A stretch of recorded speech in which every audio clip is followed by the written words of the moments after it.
আপনারা জানেন যে ২৬-এর বিধানসভা নির্বাচনের আগে জেলাওয়ারি বৈঠক করছেন অভিষেক বন্দ্যোপাধ্যায়।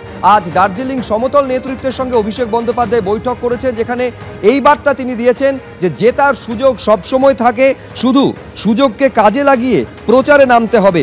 পুরো এলাকার ফল বিধানসভায় ফেরাতেই হবে, ফলে এইভাবেই শিলিগুড়ি বিধানসভায় জয় ছিনিয়ে আনা সম্ভব। কি হলো আজকে বৈঠকে, কি বার্তা তৃণমূলের সর্বভারতীয় সাধারণ সম্পাদক দিলেন, অনির্বাণ বিশ্বাস আমাদের প্রতিনিধি বলতে পারবেন বিস্তারিত। অনির্বাণ।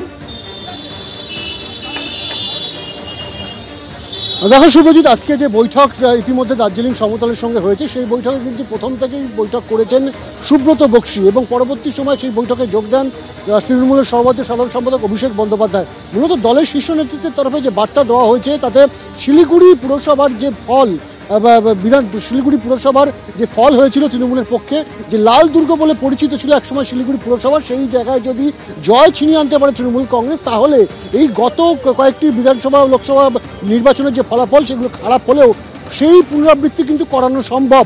এবং সেই বার্তায় কিন্তু দলের শীর্ষ নেতৃত্বের তরফে দেওয়া হয়েছে যে শিলিগুড়ি পুরসভার জয় যদি আনতে পারে তৃণমূল, তাহলে কিন্তু আবার ২৬শে বিধানসভা নির্বাচনে শিলিগুড়ি সহ যে পাহাড়ের যে সমতল অংশের যে ৩.৫টি প্রায় বিধানসভা রয়েছে, ৩.৫টি এই কারণেই বলছি কারণ ডাবগ্রাম ফুলবাড়ির একটা বড় অংশ সেটা কিন্তু জলপাইগুড়ির মধ্যে পড়ে যায়।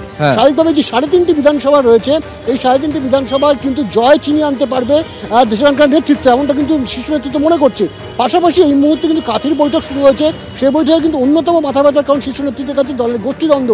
একদিকে উত্তম বারিক, অন্যদিকে অখিল গিরির মধ্যে দীর্ঘদিন ধরে যে গোষ্ঠীদ্বন্দ্ব চলছে, যাকে নিয়ে কিন্তু মাঝে মধ্যে বিড়ম্বনা দলকে পড়তে হয়, সেইটা নিয়ে কিন্তু এই মুহূর্তে বৈঠক চলছে কাথির নেতৃত্বকে নিয়ে। ধন্যবাদ অনির্বাণ।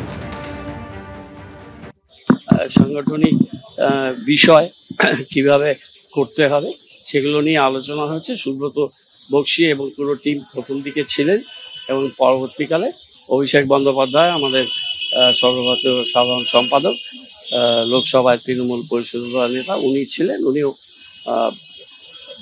কিছু বলেছেন। তো সেই বিষয়গুলো নিয়ে খুবই সৌহার্দ্যপূর্ণ পরিবেশে আমাদের যারা গ্রাম শহর ছিল, আমাদের শাখার সংগঠনগুলো ছিল, প্রধান এবং আমাদের চেয়ারম্যান এবং 9 জন কোর কমিটি মেম্বার সবাই উপস্থিত ছিল।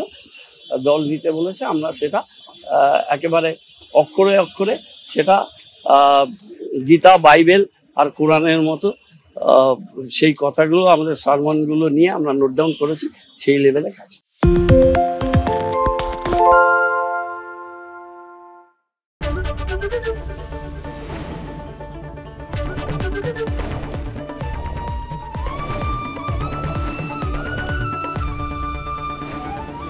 এবিপি আনন্দ এগিয়ে থাকে, এগিয়ে রাখে।